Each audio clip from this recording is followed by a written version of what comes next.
할렐루야. 오늘도 새날을 주신 하나님을 찬양합니다. 어제는 거룩한 주일을 보내고 또 새로운 한 주간을 시작합니다. 이 한 주간도 말씀 안에 또 은혜 안에 성령 충만한 한 주간을 보내시기를 주님의 이름으로 축원합니다. 자, 오늘 우리에게 주시는 하나님 말씀은 민수기 35장 말씀입니다. 1절에서 8절까지 말씀을 봉독해 드립니다. 하나님의 말씀을 경청하시기 바랍니다. 여호와께서 여리고 맞은편 요단 강가 모압 평지에서 모세에게 말씀하여 이르시되 이스라엘 자손에게 명령하여 그들이 받은 기업에서 레위인에게 거주할 성읍들을 주게 하고 너희는 또 그 성읍들을 두르고 있는 초장을 레위인에게 주어서 성읍은 그들의 거처가 되게 하고 초장은 그들의 재산인 가축과 짐승들을 둘 곳이 되게 할 것이라. 너희가 레위인에게 줄 성읍의 들은 성벽에서부터 밖으로 사방 1000규빗이라. 성을 중앙에 두고 성 밖 동쪽으로 2000규빗, 남쪽으로 2000규빗, 서쪽으로 2000규빗, 북쪽으로 2000규빗을 측량할지니 이는 그들의 성읍의 들이며 너희가 레위인에게 줄 성읍은 살인자들이 피하게 할 도피성으로 6성읍이요 그 외에 42성읍이라. 너희가 레위인에게 모두 48성읍을 주고 그 초장도 함께 주되 너희가 이스라엘 자손의 소유에서 레위인에게 너희가 성읍을 줄 때에 많이 받은 자에게서는 많이 떼어서 주고 적게 받은 자에게서는 적게 떼어 줄 것이라. 각기 받은 기업을 따라서 그 성읍들을 레위인에게 줄지니라. 아멘. 오늘도 이 말씀을 통해 우리에게 주시는 하나님의 음성을 듣게 되기를 바랍니다. 하나님께서는 이스라엘 12지파를 가나안 땅에 각각의 지역을 분배해 주셔서 기업마다 각각의 지파별로 모여 살 수 있도록 그렇게 땅을 분배해 주셨죠. 그러나 오직 한 지파, 레위 지파만은 그들만의 따로 땅을 주지 않고 그들의 형제 가운데 들어가서 흩어져서 살도록 그렇게 명령을 하셨습니다. 그래서 이스라엘 12지파에게 레위인이 살 수 있는 거주지를 주라, 그렇게 지금 명령하시는 것이 오늘 본문의 내용인데요. 이스라엘 전역에 레위 지파가 살 수 있는 성읍은 48개의 성읍을 두게 했고 그 중에 6개는 도피성의 역할도 겸하도록 그렇게 하셨습니다. 각 성의 규모는 동서사방 남쪽 사방으로 2000규빗이 되는데요. 그 안에는 초장도 들도 함께 두어서 이스라엘 레위인들이 그 속에서 짐승들도 키우고, 물론 경작은 하기 어렵겠습니다만 짐승들도 키우면서 그렇게 할 수 있도록 그렇게 척박한 땅이 아니라 좋은 땅을 그들에게 주도록 한 것이죠. 그런데 이처럼 레위 지파만 전국으로 흩어 살게 하신 데는 과거 야곱의 아들 레위에 대해 행했던 야곱의 저주가 바로 그 기원이 됩니다. 창세기 49장 말씀에 보면 세겜이 야곱의 딸 디나를 강간하게 되면서 이 일로 인해 분노한 시므온과 레위가 세겜 족속들을 피해 보복을 하는 역사들이 있었죠. 이 사건으로 인해서 야곱이 이제 죽기 직전에 아들들에게 축복을 할 때 이제 레위에게는 이렇게 축복이 하는 저주를 하는데 창세기 49장 7절 말씀에 보면 그 노여움이 혹독하니 저주를 받을 것이요 분기가 맹렬하니 저주를 받을 것이라. 내가 그들을 야곱 중에서 나누며 이스라엘 중에서 흩으리로다, 그렇게 얘기했습니다. 그러니까 야곱의 이 저주는 레위 지파에게 가나안 땅을 분배할 때 정확하게 성취되어서 이스라엘 백성들의 각 지파에 흩어서 거주하게 하신 것이죠. 자, 그런데 하나님께서 레위 지파를 이렇게 흩어버리시긴 했지만 저주의 의미가 아니었어요.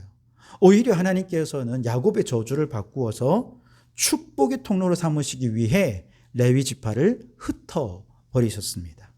여기에 정말로 놀랍고 오묘한 하나님의 섭리가 있어요. 자, 레위 지파가 48개의 성읍으로 전국에 흩어져 살면서 이들에게 어떤 임무가 주어졌냐 하면 하나님의 말씀을 모든 백성들에게 가르치라는 것입니다.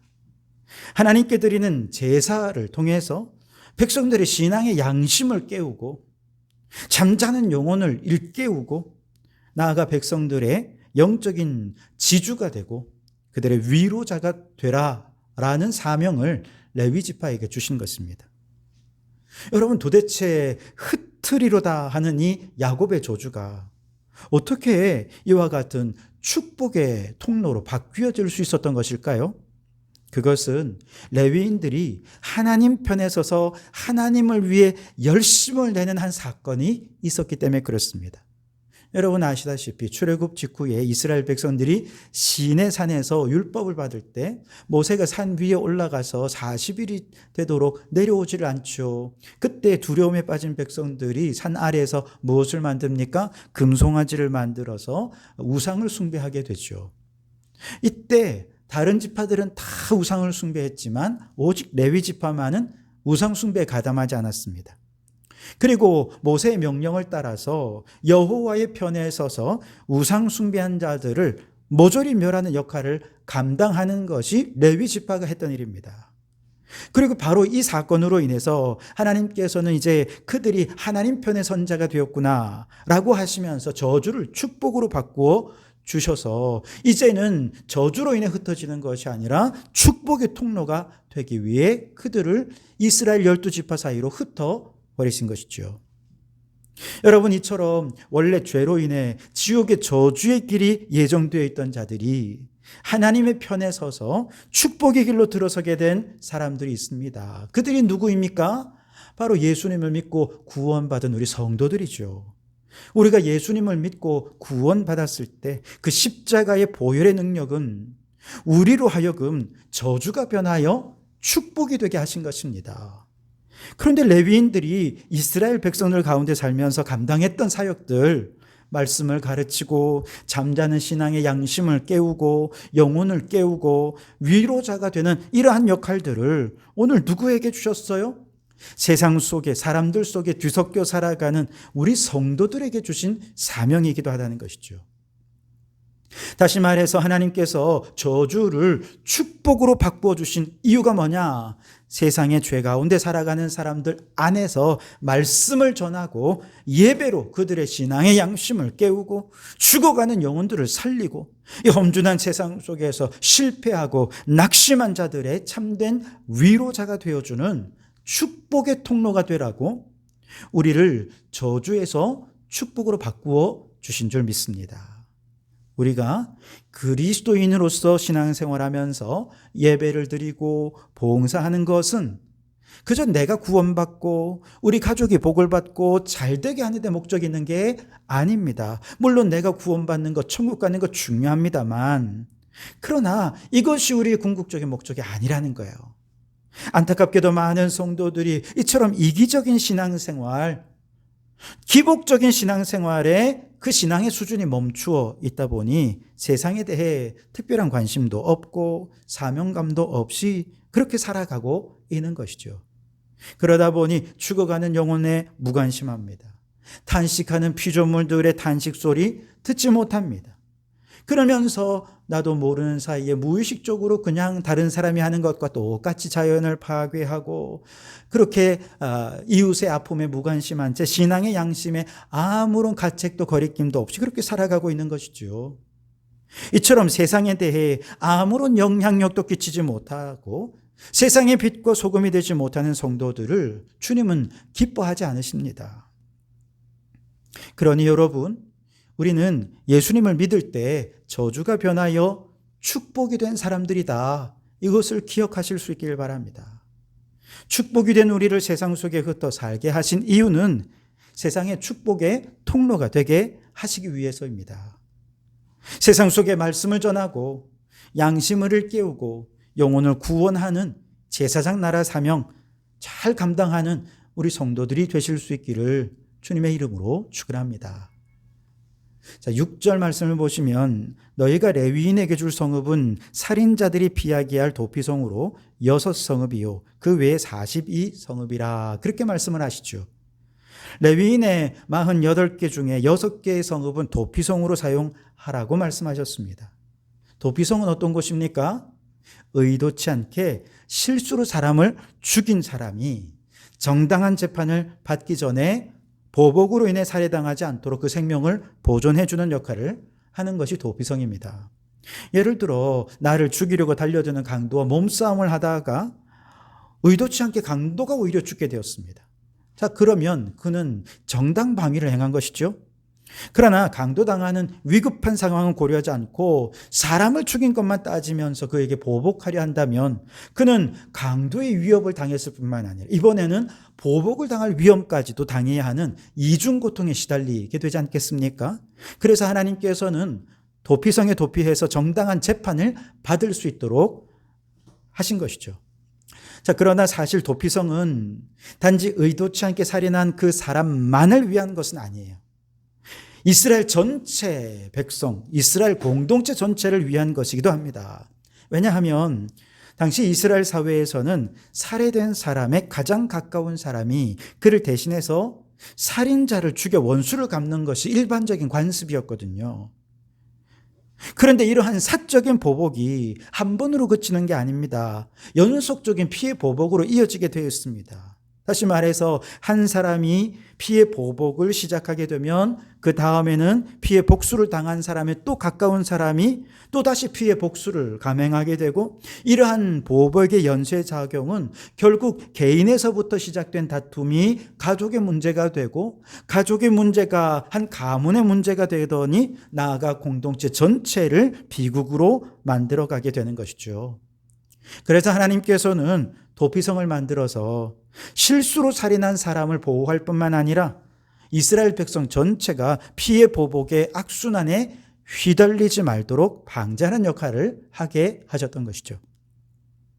이처럼 하나님이 특별히 마련해 주신 도피성 제도는 오늘 우리에게 아주 중요한 교훈을 주는데요.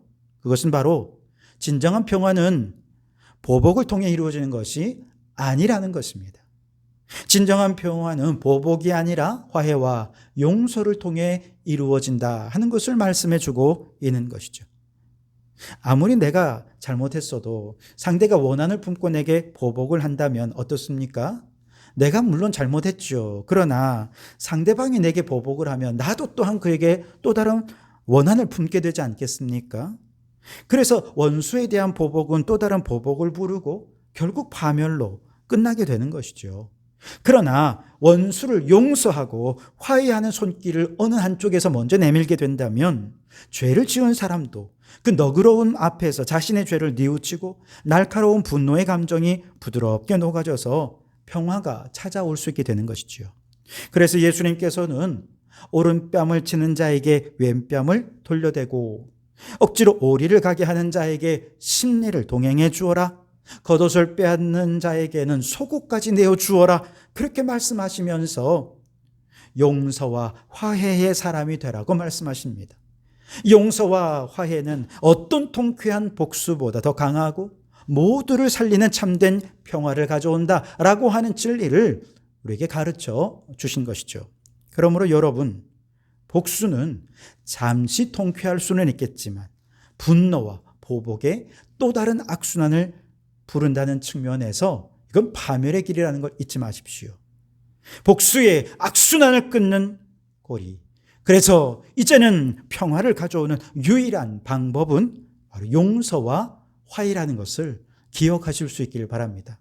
자, 그러려면 누군가는 이 악순환을 끊고 용서와 화해에 손을 내밀 수 있어야 되는데요. 희생을 감수해야 되는 것이죠. 이처럼 희생을 감수하면서 화해의 손길을 내밀 수 있는 사람이 누굽니까? 예수 믿는 사람들이라는 것이죠. 물론 내 힘으로 할 수 있는 것 아닙니다. 그러나 내 안에 계시는 예수님께서 그를 용서하고 긍휼히 여기는 마음을 내게 주시면 얼마든지 가능할 수 있게 되는 것이죠. 그러니 여러분, 성령 충만하십시오. 내 안에 내가 사는 것 아니라 예수님께서 주인 되어 살아가셔서 주님이 주시는 마음으로 긍휼히 여기고 사랑할 때 내가 먼저 손 내밀어 용서하게 되고 화해하게 되어서 어디서든지 화해의 사람으로 평화의 사도로 쓰임받는 성도들이 되시길 바랍니다. 그래서 여러분들을 통해서 여러분의 직장에, 여러분의 가정이, 우리 교회와 이 공동체가 진정한 평화의 공동체가 될 수 있기를 주님의 이름으로 축원합니다. 기도하겠습니다. 주님, 저주를 받아 지옥길 가던 우리를 예수 이름으로 축복의 길로 들어서게 하시니 감사합니다. 우리에게 축복을 주신 이유는 그 축복을 이웃과 나누라 하심인 줄 믿고 세상 한복판에서 주님의 축복을 나누며 살아가는 저희들이 되게 해 주시옵소서. 오 주님, 분노와 보복이 가득한 이 세상에서 주님의 마음을 가진 성도들이 먼저 용서와 화해의 손길을 내밀게 하셔서 공동체의 평화를 가져오는 평화의 사도가 되게 해 주시옵소서.